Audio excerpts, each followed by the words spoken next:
दोस्तों 17 और 18 फरवरी का जो आपका पेपर था कैंसिल हो गया है। ये नोटिस भी लगा दिया है। आयोग ने नोटिस जारी कर दिया है 17-18 फरवरी का पेपर कैंसिल। दोनों शिफ्ट का पेपर कैंसिल। अब अब पेपर होगा 45 से 50 दिन के भीतर। अब ये मान के चलिए आप, क्योंकि 2018 में जो पेपर हुआ था सेकंड शिफ्ट का पेपर लीक हुआ था। 45 दिन के भीतर भीतर पेपर वहां पे करवा दिया था और सेम प्रोसेस ये भी यहाँ भी रहेगा, क्योंकि सरकार में मच गई है बहुत तेजी से खलबली। अब दोस्तों सबसे बड़ी बात यहाँ पे निकल के क्या आ रही है कि क्या वो लोग भी पेपर देने बैठ सकते हैं जिनका पेपर 17 और 18 फरवरी को चूक गया था? तो इसका जवाब है हाँ, कि वो लोग भी पेपर देंगे जो लोग किसी रीजन के कारण 17 और 18 फरवरी को जो 2 दिन एग्जाम चला उसमें नहीं सम्मिलित हो पाए हैं।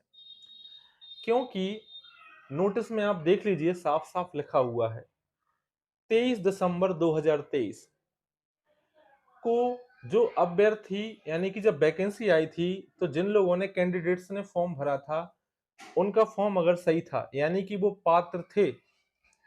अब यही बात ये आसान भाषा में समझ लीजिए कि जिन जिन लोगों के एडमिट कार्ड निकल आए इसका मतलब कि वो क्या थे, पात्र। चाहे भले ही पेपर देने गए हो या ना गए हो, वो उनका अपना कारण है। यानी कि वो पात्र माने जाएंगे अगर उनका पास एडमिट कार्ड है तो अगली भर्ती में वो बैठेंगे।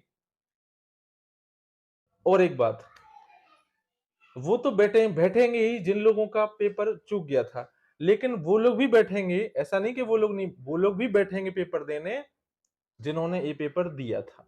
ठीक है।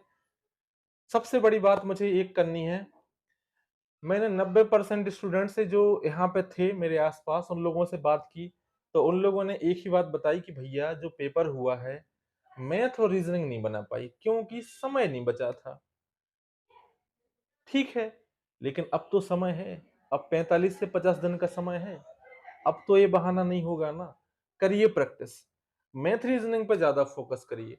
अगर आपने 55 नंबर की मैथ और 55 की रीजनिंग और 20 की मैथ बना दी ना, तो योगी जी भी आपका सिलेक्शन नहीं रोक सकते हैं।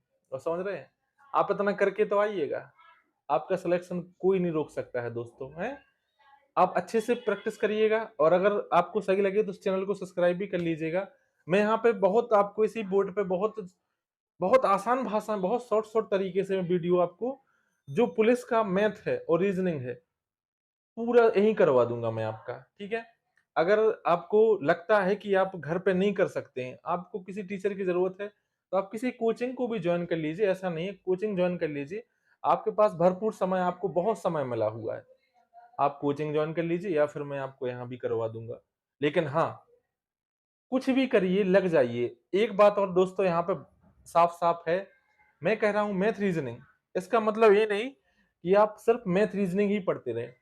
जीके जीएस यानी कि जो लूसेंट की बुक है उसको भी पढ़ना है और हिंदी पे भी फोकस करना है। Okay, thank you.